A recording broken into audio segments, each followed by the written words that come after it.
부모 자신도 모르게 자녀에게 저지르는 7가지 실수가 있습니다.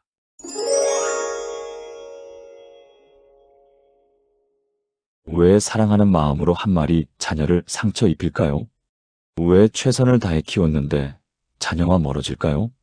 왜 기도하며 양육했는데 자녀가 교회를 떠날까요? 왜 좋은 부모가 되고 싶은데 계속 실수할까요? 왜 자녀를 위한다고 했는데 자녀는 이해받지 못했다고 느낄까요? 이 질문들 앞에서 여러분의 마음이 무거워지고 있지 않습니까? 혹시 지금 이 순간에도 자녀와의 관계 때문에 가슴 한편이 아프신가요? 세상은 이렇게 말합니다. 완벽하게 키워라. 실수하지 마라. 모든 것을 통제하라. 다른 집 아이들처럼 만들어라. 뒤처지면 안 된다. 너의 기준에 맞춰라. 내가 옳다? 하지만 하나님은 정반대로 말씀하십니다. 내가 완벽할 필요 없다. 내가 너를 통해 일할 것이다. 각 자녀는 내가 특별하게 지으신 존재다. 내 실수조차 내가 사용하리라.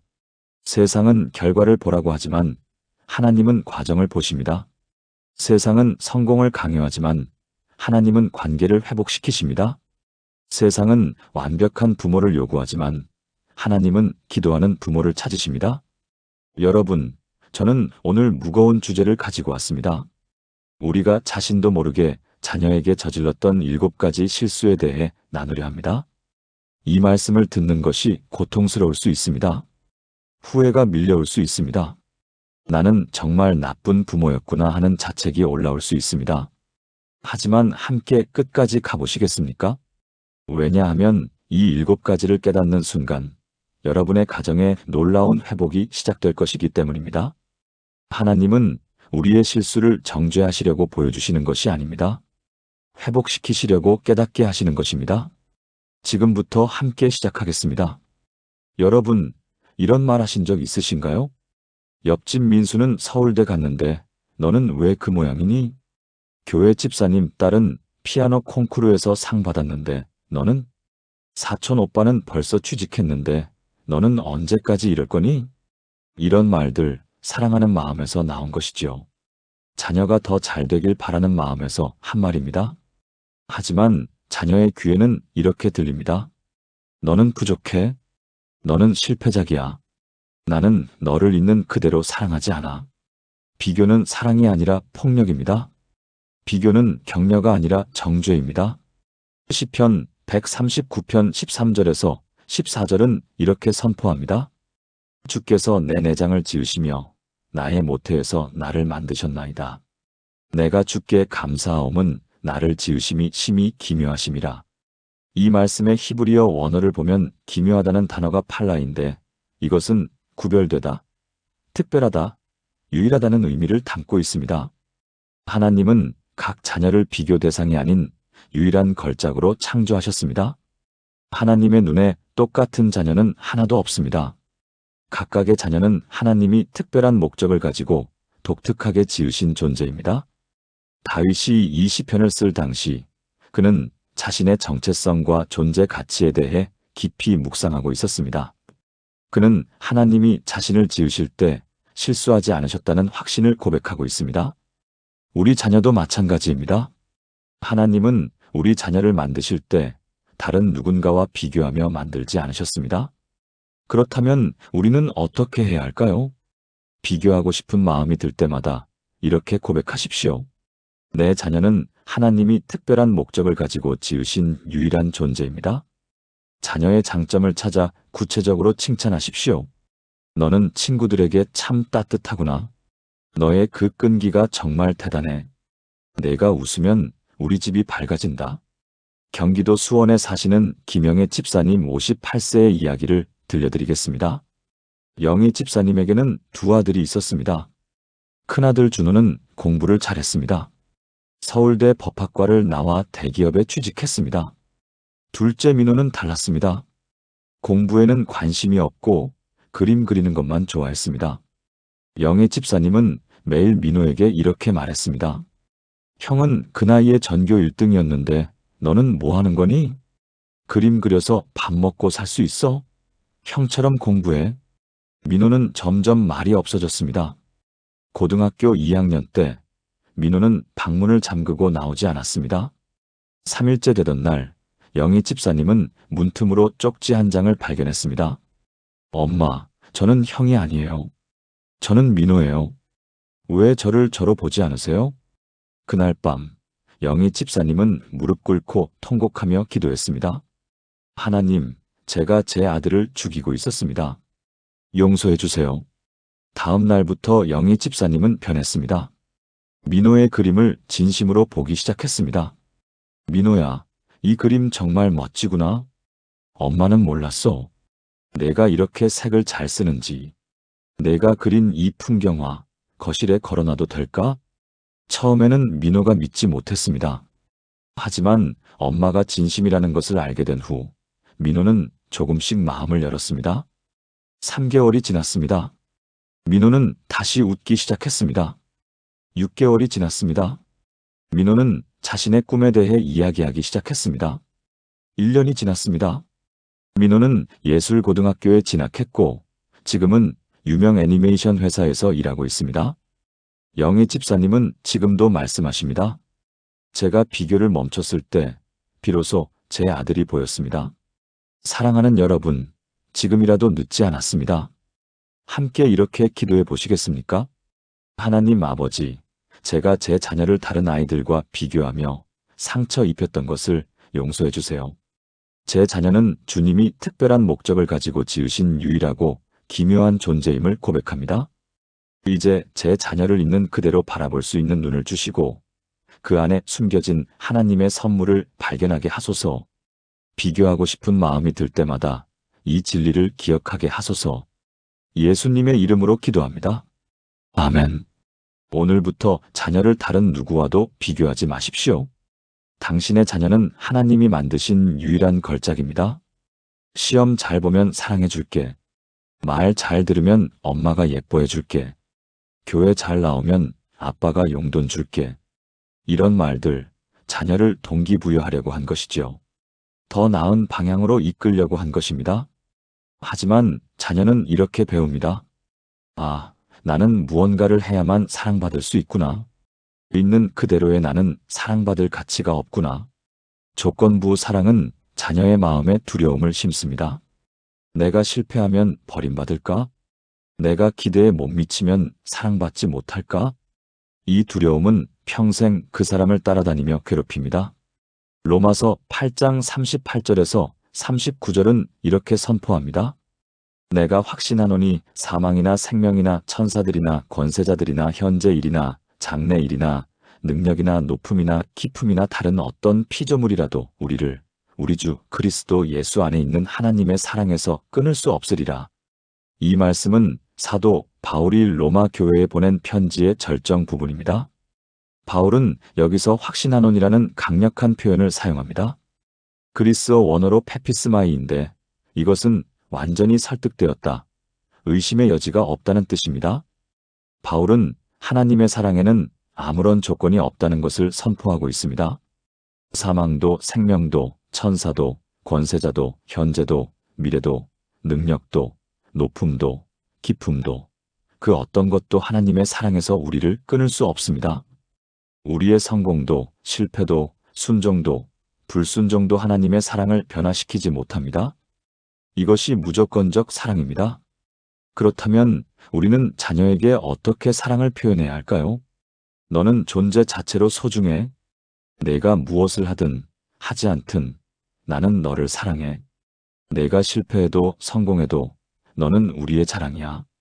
이렇게 무조건적 사랑을 표현하십시오. 부산 해운대에 사시는 박순자 권사님 62세의 이야기입니다. 순자 권사님의 딸 지혜는 의대생이었습니다.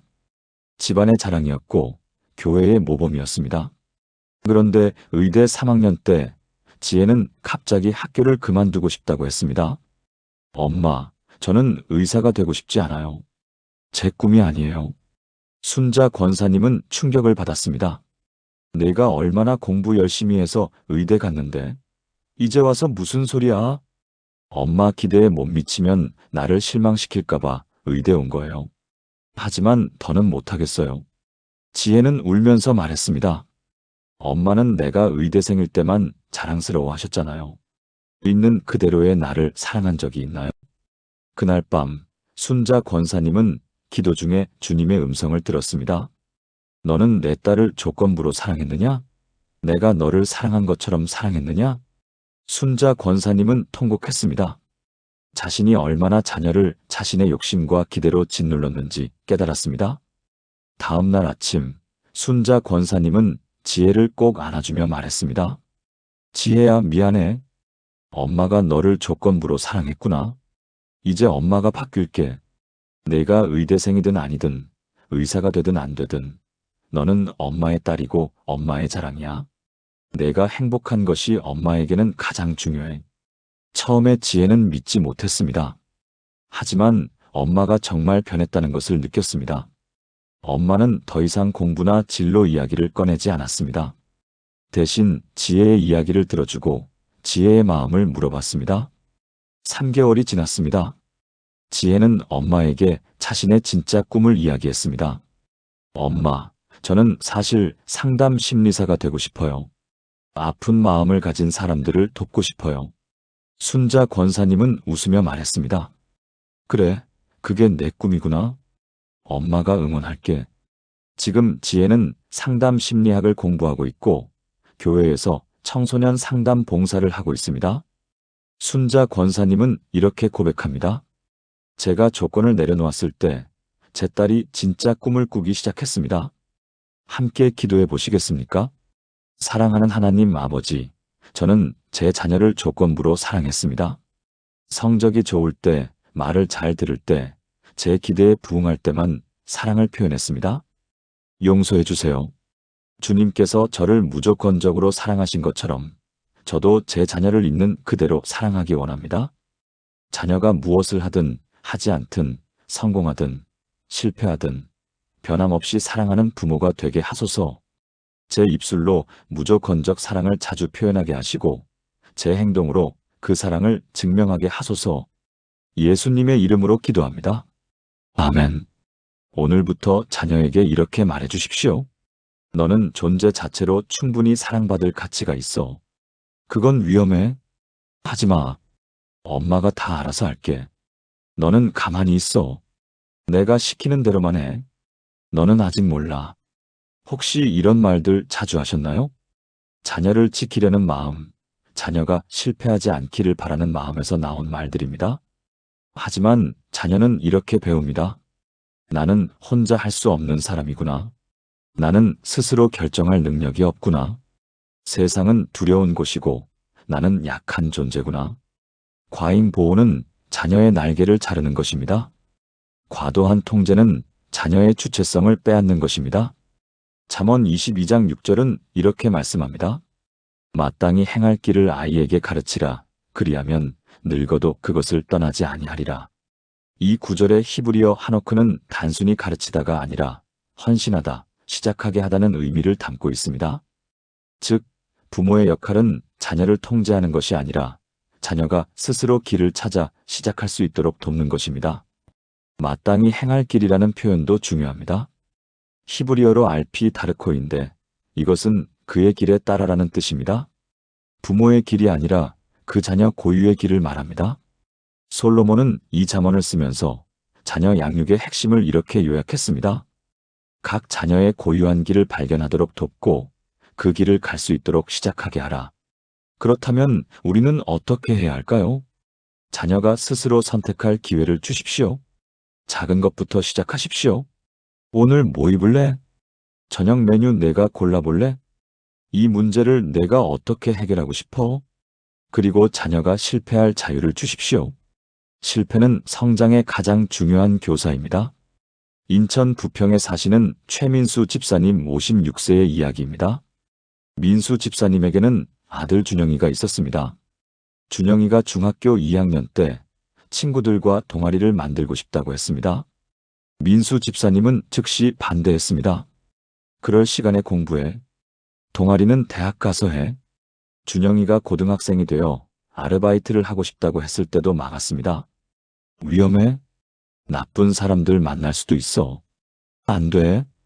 준영이가 대학생이 되어 해외 봉사를 가고 싶다고 했을 때도 허락하지 않았습니다. 그 먼 곳에 혼자 가면 어떡해? 아빠가 같이 갈게. 준영이는 점점 무기력해졌습니다. 대학교 3학년 때 준영이는 상담센터를 찾아갔습니다. 상담사가 물었습니다. 무엇이 가장 힘드신가요? 저는 제가 누군지 모르겠어요. 제가 뭘 좋아하는지, 뭘 원하는지 모르겠어요. 아빠가 다 정해주셨거든요. 저는 한 번도 제 삶을 선택해 본 적이 없어요. 그날 저녁 상담사가 민수 집사님께 전화했습니다. 집사님, 준영 씨가 심각한 무기력증을 겪고 있습니다. 부모님의 과잉 보호가 원인일 수 있습니다. 민수 집사님은 그날 밤 기도하며 깨달았습니다. 자신이 자녀를 사랑한다는 이유로 자녀의 날개를 잘라버렸다는 것을요. 다음 날 민수 집사님은 준영이에게 말했습니다. 준영아, 아빠가 미안하다. 아빠가 너를 너무 꽁꽁 묶어뒀구나. 이제부터 내가 내 인생을 선택해봐. 아빠는 뒤에서 응원할게. 실패해도 괜찮아. 넘어져도 괜찮아. 그게 내 경험이 될 거야. 처음에 준영이는 어떻게 해야 할지 몰랐습니다. 선택하는 것 자체가 두려웠습니다. 하지만 조금씩 시도했습니다. 동아리에 가입했고, 아르바이트를 시작했고, 여행도 다녔습니다. 실패도 많이 했습니다. 사기도 당하고, 프로젝트도 망치고, 다치기도 했습니다. 하지만 그때마다 아빠는 비난하지 않고 옆에서 들어주었습니다. 2년이 지난 지금, 준영이는 사회적 기업을 창업했습니다. 작은 규모지만 자신의 열정을 쏟을 수 있는 일을 하고 있습니다. 민수 집사님은 이렇게 말씀하십니다. 제가 통제를 놓았을 때 제 아들의 진짜 잠재력이 깨어났습니다. 함께 기도해 보시겠습니까? 하나님 아버지, 제가 자녀를 지나치게 보호하고 통제하려 했던 것을 용서해 주세요. 사랑한다는 이유로 자녀의 날개를 잘라버렸습니다. 이제 자녀가 스스로 날 수 있도록 자유를 주기 원합니다. 자녀가 선택하고 시도하고 실패하고 배울 수 있는 기회를 주게 하소서. 제가 불안해할 때마다 주님께서 저의 자녀를 지키고 계심을 기억하게 하소서. 제 손이 아니라 주님의 손이 자녀를 인도하심을 신뢰합니다. 예수님의 이름으로 기도합니다. 아멘. 사랑하는 여러분, 자녀를 놓아주십시오. 통제가 아니라 신뢰로 양육하십시오. 별것 아닌데 왜 울어? 남자가 그런 걸 가지고 속상해? 그까짓 것 가지고 화내지 마. 이런 말들, 자녀를 강하게 키우려는 마음에서 나온 것이지요. 감정에 휘둘리지 않는 사람으로 키우고 싶었던 것입니다. 하지만 자녀는 이렇게 배웁니다. 내 감정은 중요하지 않구나. 내 아픔은 대수롭지 않은 거구나. 감정을 표현하는 것은 약한 거구나. 감정을 무시당한 자녀는 자신의 마음을 억압하는 법을 배웁니다. 그리고 그 억압된 감정은 언젠가 폭발하거나 병이 되어 나타납니다. 잠언 17장 22절은 이렇게 말씀합니다. 마음의 즐거움은 양약이라도 심령의 근심은 뼈를 마르게 하느니라. 이 구절의 히브리어 루아흐 네케아는 부러진 영, 상한 심령을 의미합니다. 솔로몬은 여기서 감정의 중요성을 육체적 건강과 연결시키고 있습니다. 마음의 즐거움은 양약처럼 몸을 치유하지만 심령의 근심은 뼈까지 마르게 한다는 것입니다. 이것은 단순한 비유가 아닙니다. 현대의학도 증명하고 있습니다. 억압된 감정은 면역체계를 약화시키고 각종 질병의 원인이 됩니다. 하나님은 우리에게 감정을 주셨습니다. 감정은 하나님이 주신 선물이며 우리 내면을 알려주는 신호등입니다. 그렇다면 우리는 자녀의 감정을 어떻게 대해야 할까요?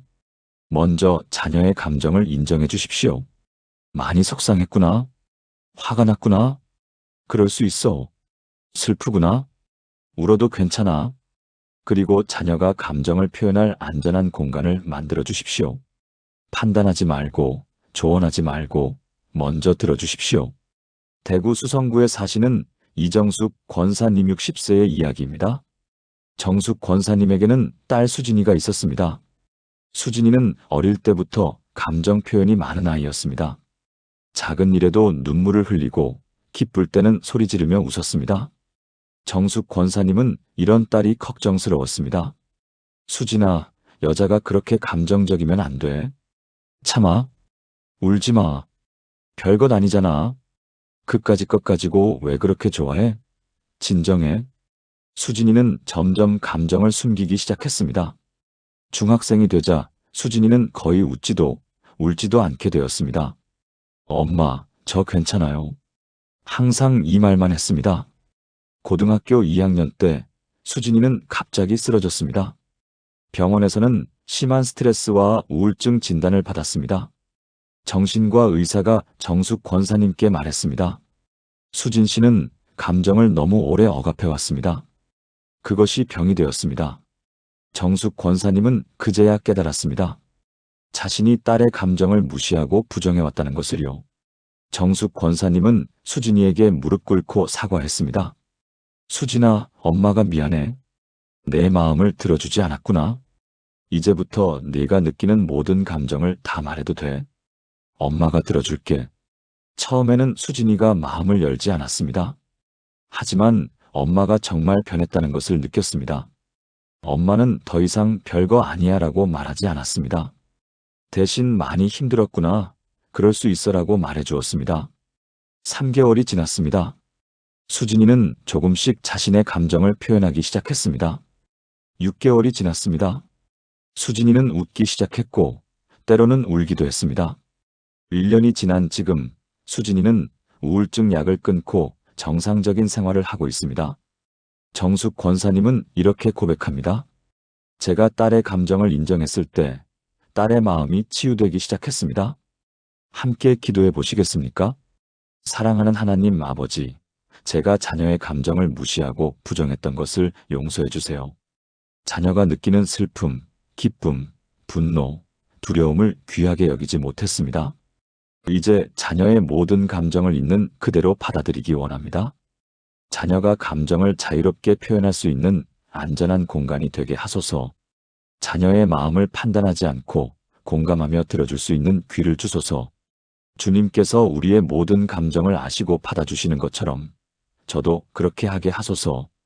예수님의 이름으로 기도합니다. 아멘. 여러분, 오늘부터 자녀의 감정을 존중해 주십시오. 감정을 표현하는 것은 약함이 아니라 건강함입니다. 왜 100점 못 받았어? 98점은 부족해? 1등 아니면 의미 없어. 실수하면 안 돼. 완벽하게 해. 혹시 이런 말을 하신 적 있으신가요? 자녀가 더 훌륭한 사람이 되길 바라는 마음에서 나온 말들입니다. 최선을 다하는 사람으로 키우고 싶었던 것이지요. 하지만 자녀는 이렇게 배웁니다. 나는 완벽해야만 가치 있는 사람이구나. 실수는 용납될 수 없는 것이구나. 부족한 나는 사랑받을 자격이 없구나. 완벽주의는 자녀를 불안하게 만듭니다. 항상 긴장하고 두려워하고 자신을 비난하게 만듭니다. 그리고 그 완벽주의는 평생 그 사람을 괴롭힙니다. 고린도후서 12장 9절은 이렇게 선포합니다. 내 은혜가 내게 족하도다 이는 내 능력이 약한 데서 온전하여짐이라. 이 말씀은 사도 바울의 가장 중요한 깨달음 중 하나입니다. 바울에게는 육체의 가시라고 부르는 어떤 약함이 있었습니다. 그는 이것을 제거해달라고 3번이나 주님께 간구했습니다. 하지만 주님의 대답은 놀라웠습니다. 내 은혜가 내게 족하도다. 그리스어로 아르케이인데 이것은 충분하다, 넉넉하다는 뜻입니다. 하나님은 바울에게 완벽함을 요구하지 않으셨습니다. 오히려 약함 가운데서 하나님의 능력이 더 온전히 나타난다고 말씀하셨습니다. 하나님은 우리의 완벽함을 요구하지 않으십니다. 하나님은 우리의 있는 그대로를 사랑하시고 우리의 약함을 통해 일하십니다. 그렇다면 우리는 자녀에게 무엇을 가르쳐야 할까요? 완벽이 아니라 성장을 가르쳐야 합니다. 실수는 배우는 과정이야. 100점이 아니어도 괜찮아. 내가 노력한 게 중요해. 완벽한 사람은 없어. 우리는 모두 배워가는 중이야. 서울 강남에 사시는 한미경 집사님 59세의 이야기입니다. 미경 집사님에게는 아들 재훈이가 있었습니다. 재훈이는 어릴 때부터 모범생이었습니다. 전교 1등, 반장, 모범상을 휩쓸었습니다. 미경 집사님은 자랑스러웠고 더 높은 기준을 요구했습니다.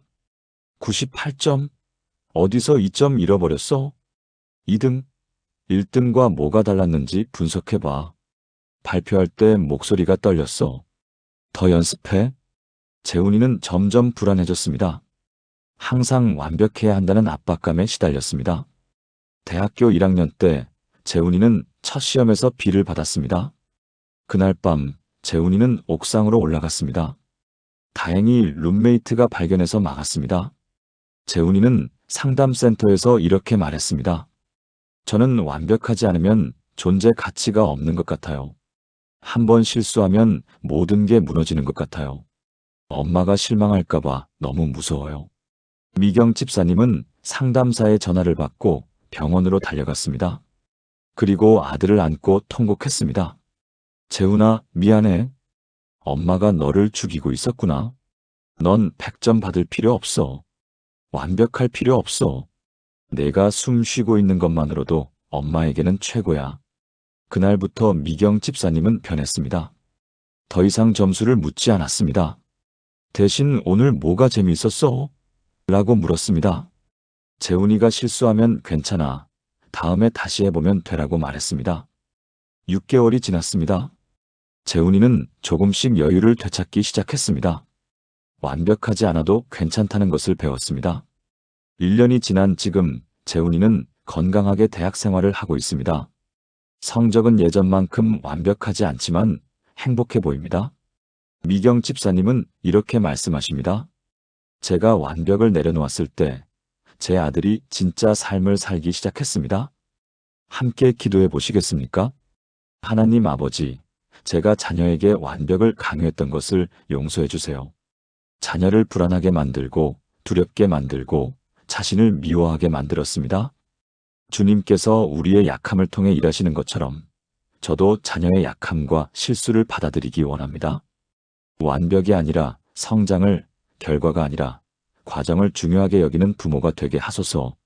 자녀가 실수할 때마다 배움의 기회로 삼을 수 있도록 격려하게 하소서. 주님의 은혜가 족한 줄 믿고 자녀에게도 그 은혜를 전하게 하소서. 예수님의 이름으로 기도합니다. 아멘. 사랑하는 여러분, 자녀에게 완벽을 요구하지 마십시오. 은혜를 가르치십시오. 넌 의사가 되어야 해. 그게 안정적이야. 예술로는 밥 못 먹어. 현실적으로 생각해. 내 꿈은 나중에 취미로 해. 일단 좋은 대학 가. 이런 말들, 자녀의 미래를 걱정하는 마음에서 나온 것이지요. 자녀가 안정적이고 성공적인 삶을 살기를 바랐던 것입니다. 하지만 자녀는 이렇게 느낍니다. 내 꿈은 중요하지 않구나. 나는 부모의 기대를 위해 사는 거구나. 내 인생은 내 것이 아니구나. 자녀의 꿈을 빼앗는 것은 자녀의 인생을 빼앗는 것입니다. 부모의 기대대로 산 자녀는 겉으로는 성공해 보여도 내면은 공허합니다. 예레미야 29장 11절은 이렇게 선포합니다. 여호와의 말씀이니라 너희를 향한 나의 생각을 내가 아나니 평안이요 재앙이 아니니라 너희에게 미래와 희망을 주는 것이니라. 이 말씀은 바벨론 포로로 끌려간 이스라엘 백성에게 주신 약속입니다. 그들은 절망 속에 있었습니다. 미래가 보이지 않았고 꿈을 잃어버렸습니다. 하지만 하나님은 말씀하셨습니다. 너희를 향한 나의 생각을 내가 아나니. 히브리어로 마으샤보트인데 이것은 계획, 목적, 설계를 의미합니다. 하나님은 각 사람에게 특별한 계획과 목적을 가지고 계십니다. 부모의 계획이 아니라 하나님의 계획입니다. 하나님은 각 자녀에게 고유한 꿈과 소명을 주셨습니다. 그 꿈을 발견하고 이루어가는 것이 자녀의 인생입니다. 그렇다면 우리는 어떻게 해야 할까요? 자녀의 꿈을 경청하십시오. 내 꿈이 뭐니? 무엇을 할 때 가장 행복해? 10년 후 어떤 모습이고 싶어? 그리고 자녀의 꿈을 응원하십시오. 비록 그것이 부모의 기대와 다르더라도 자녀의 열정을 지지해 주십시오. 광주 북구에 사시는 정현주 권사님 61세의 이야기입니다. 현주 권사님에게는 딸 은지가 있었습니다. 은지는 어릴 때부터 춤을 좋아했습니다. 음악만 나오면 몸이 저절로 움직였습니다. 하지만 현주 권사님의 꿈은 딸이 약사가 되는 것이었습니다. 은지야, 춤은 취미로 해. 약대 가야지. 무용으로는 미래가 불안해. 엄마 말 들어. 은지는 엄마 말을 따랐습니다. 약대에 진학했고 약사 시험도 통과했습니다. 하지만 행복하지 않았습니다. 약국에서 일하면서도 늘 무대를 그리워했습니다.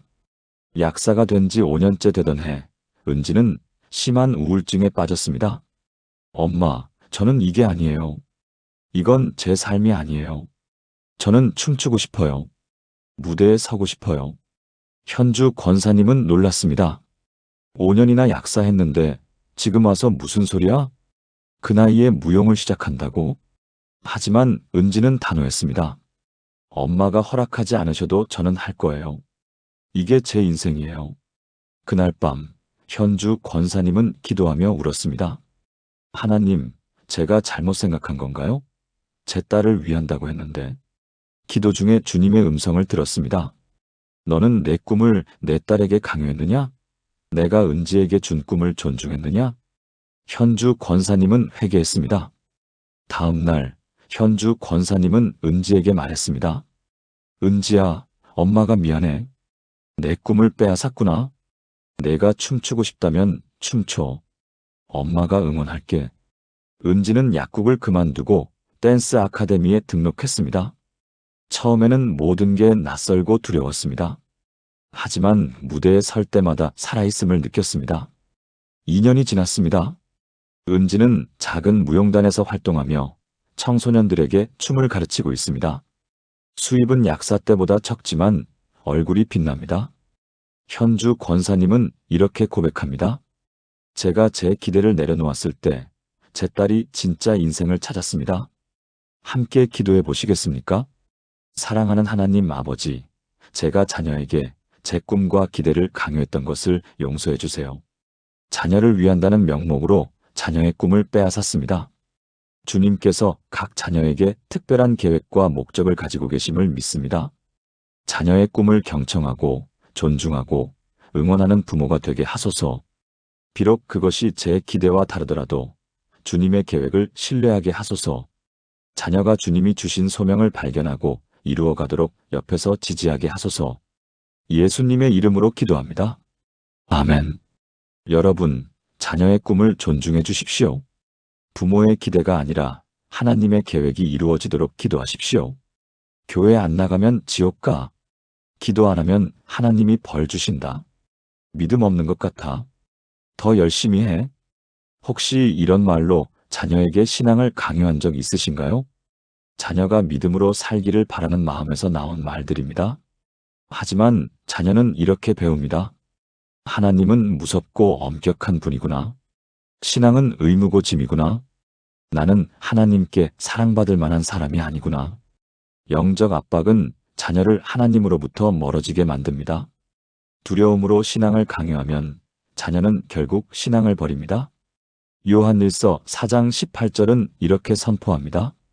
사랑 안에 두려움이 없고 온전한 사랑이 두려움을 내쫓나니 두려움에는 형벌이 있음이라. 두려워하는 자는 사랑 안에서 온전히 이루지 못하였느니라. 사도 요한은 이 편지에서 하나님의 본질을 사랑이라고 반복해서 강조합니다. 온전한 사랑이라는 표현의 그리스어 텔레이아 아가페는 완전하고 성숙한 사랑을 의미합니다. 이 사랑은 조건이 없고 두려움이 없으며 형벌이 없습니다. 요한은 당시 율법주의적 신앙에 빠진 교회들에게 이 편지를 썼습니다. 그들은 하나님을 두려운 재판관으로만 이해하고 있었습니다. 하지만 요한은 선포합니다. 사랑 안에 두려움이 없다. 하나님은 두려움으로 우리를 다스리지 않으십니다. 사랑으로 우리를 이끄십니다. 그렇다면 우리는 자녀에게 어떻게 신앙을 전해야 할까요? 두려움이 아니라 사랑으로 전해야 합니다. 하나님은 너를 조건 없이 사랑하셔. 예배는 의무가 아니라 하나님과 만나는 기쁨이야. 기도는 짐이 아니라 아버지와의 대화야. 그리고 무엇보다 중요한 것은 부모가 먼저 하나님의 사랑을 누리는 모습을 보여주는 것입니다. 전주 덕진구에 사시는 김태호 장로님 63세의 이야기입니다. 태호 장로님에게는 3자녀가 있었습니다. 장로님은 자녀들을 엄격하게 신앙 훈련시켰습니다. 매일 새벽 기도, 주일은 하루 종일 교회, 큐티와 성경 암송 검사, 하나님 앞에서 부끄럽지 않은 자녀가 되어야 한다. 이것이 태호 장로님의 철학이었습니다. 하지만 자녀들은 신앙을 짐으로 느꼈습니다. 첫째는 대학 가자마자 교회를 떠났습니다. 아빠, 저는 하나님이 너무 무서워요. 사랑이 아니라 두려움만 느껴져요. 둘째는 형식적으로 교회에 나오지만 신앙이 없었습니다. 그냥 아빠가 실망할까봐 다니는 거예요. 셋째는 고등학교 때 이렇게 말했습니다. 저는 하나님을 믿지 않아요. 제게 하나님은 압박감만 주는 존재예요. 태호 장로님은 충격을 받았습니다. 자녀들을 신앙으로 키운다고 했는데 오히려 신앙에서 멀어지게 만들었습니다. 태호 장로님은 무릎 꿇고 기도했습니다. 하나님, 제가 뭘 잘못한 겁니까? 기도하는 중에 깨달았습니다. 자신이 자녀들에게 하나님의 사랑이 아니라 율법과 의무만 가르쳤다는 것을요. 자신도 하나님을 두려운 재판관으로 대하고 있었다는 것을요. 태호 장로님은 변했습니다. 자녀들에게 더 이상 영적 의무를 강요하지 않았습니다. 대신 자신이 먼저 하나님의 사랑을 누리기 시작했습니다. 기도가 즐거워졌고 예배가 기다려졌습니다. 자녀들에게 이렇게 말했습니다. 하나님은 너희를 너무 사랑하셔. 조건 없이. 예배는 의무가 아니라 아빠에게는 기쁨이야. 너희도 언젠가 그 기쁨을 알게 될 거야. 신앙은 강요할 수 없는 거야. 아빠는 그냥 기도할게. 처음에는 자녀들이 반응하지 않았습니다. 하지만 아빠가 정말 변했다는 것을 느꼈습니다. 아빠는 더 이상 검사하지 않았고 정죄하지 않았습니다. 대신 사랑했고 기다렸고 기도했습니다. 2년이 지났습니다. 첫째가 다시 교회에 나오기 시작했습니다. 아빠, 저도 아빠처럼 하나님을 사랑으로 만나고 싶어요. 3년이 지났습니다. 둘째가 진심으로 예배드리기 시작했습니다. 4년이 지난 지금, 셋째는 아직 교회에 나오지 않지만 가끔 아빠와 신앙 이야기를 나눕니다. 태호 장로님은 이렇게 고백합니다. 제가 영적 압박을 내려놓고 사랑을 전했을 때 자녀들이 하나님을 다시 찾기 시작했습니다. 함께 기도해 보시겠습니까? 사랑하는 하나님 아버지, 제가 자녀에게 영적 압박을 주었던 것을 용서해 주세요. 두려움으로 신앙을 강요하고 사랑이 아니라 의무를 가르쳤습니다. 주님께서 저를 사랑으로 이끄신 것처럼 저도 자녀를 사랑으로 이끌기 원합니다. 제가 먼저 주님의 사랑을 깊이 경험하게 하시고 그 사랑을 자녀에게 전하게 하소서. 자녀가 스스로 주님을 만나고 사랑하고 따를 수 있도록 기다리며 기도하게 하소서. 강요가 아니라 본을 보이고 압박이 아니라 초대하는 부모가 되게 하소서. 예수님의 이름으로 기도합니다. 아멘. 사랑하는 여러분, 자녀에게 신앙을 강요하지 마십시오. 먼저 당신이 하나님의 사랑을 누리십시오. 그러면 자녀도 그 사랑을 보고 따라올 것입니다. 지금까지 나눈 7가지 말씀을 하나의 기도로 드리겠습니다. 함께 기도하시겠습니까? 전능하신 하나님 아버지, 오늘 이 시간 주신 깨달음에 감사드립니다. 제가 자녀를 사랑한다는 이유로 얼마나 많은 상처를 주었는지 깨닫게 하시니 감사합니다. 비교하고 조건부로 사랑하고 통제하고 감정을 무시하고 완벽을 강요하고 제 기대를 강요하고 영적으로 압박했던 모든 순간들을 용서해 주세요. 하나님 아버지, 저는 고백합니다. 제 자녀는 주님께서 특별한 목적을 가지고 지으신 유일하고 기묘한 존재입니다. 다른 누구와도 비교할 수 없는 하나님의 걸작입니다. 제 자녀는 무조건적으로 사랑받을 가치가 있는 존재입니다. 무엇을 하든 하지 않든 성공하든 실패하든 변함없이 사랑받는 하나님의 자녀입니다. 제 자녀는 스스로 선택하고 성장할 권리가 있습니다. 주님께서 각 자녀에게 주신 고유한 길을 갈 자유가 있습니다. 제 자녀의 감정은 소중하고 존중받아야 할 하나님의 선물입니다. 기쁨도 슬픔도 분노도 두려움도 모두 의미가 있습니다. 제 자녀는 완벽할 필요가 없습니다. 주님의 은혜가 족하고 약함 가운데서도 주님의 능력이 온전히 나타납니다. 제 자녀에게는 주님께서 주신 특별한 꿈과 소명이 있습니다. 제 기대가 아니라 주님의 계획이 이루어지기를 기도합니다. 제 자녀는 사랑 안에서 하나님을 만날 권리가 있습니다. 두려움이 아니라 사랑으로, 의무가 아니라 기쁨으로 신앙을 누릴 권리가 있습니다. 하나님 아버지, 이제 저를 변화시켜 주세요. 비교하는 마음을 내려놓고 있는 그대로 바라보게 하소서. 조건을 내려놓고 무조건적으로 사랑하게 하소서. 통제를 놓아주고 신뢰하며 지켜보게 하소서. 판단하지 않고 자녀의 감정을 공감하며 들어주게 하소서. 완벽을 요구하지 않고 성장을 격려하게 하소서. 제 기대를 강요하지 않고 자녀의 꿈을 응원하게 하소서. 영적 압박을 내려놓고 사랑으로 초대하게 하소서. 오늘부터 제가 먼저 변화하게 하시고 그 변화를 통해 자녀와의 관계가 회복되게 하소서. 늦었다고 생각하지 않고 지금부터 시작하게 하소서. 후회로 머물지 않고 회복으로 나아가게 하소서. 제 실수조차 주님께서 사용하셔서 더 깊은 사랑의 관계를 만들어가게 하소서. 이 모든 것이 주님의 은혜로 가능함을 믿고 신뢰하며 의지합니다. 살아계신 예수 그리스도의 이름으로 기도합니다. 아멘. 사랑하는 여러분, 지금까지 우리가 자신도 모르게 자녀에게 저질렀던 7가지 실수에 대해 나누었습니다. 첫째, 자녀를 다른 아이와 비교했습니다. 둘째, 조건부로 사랑을 표현했습니다. 셋째, 자녀를 과잉 보호하거나 과도하게 통제했습니다. 넷째, 자녀의 감정을 무시하거나 부정했습니다. 다섯째, 자녀에게 완벽을 강요했습니다. 여섯째, 자녀의 꿈 대신 부모의 기대를 강요했습니다. 일곱째, 자녀에게 영적 압박을 주었습니다. 이 7가지를 듣는 것이 고통스러웠을 수 있습니다. 후회가 밀려왔을 수 있습니다. 나는 정말 나쁜 부모였구나 하는 자책이 올라왔을 수 있습니다. 하지만 여러분, 이것을 기억하십시오. 하나님은 우리의 실수를 정죄하시려고 보여주시는 것이 아닙니다. 회복시키시려고 깨닫게 하시는 것입니다.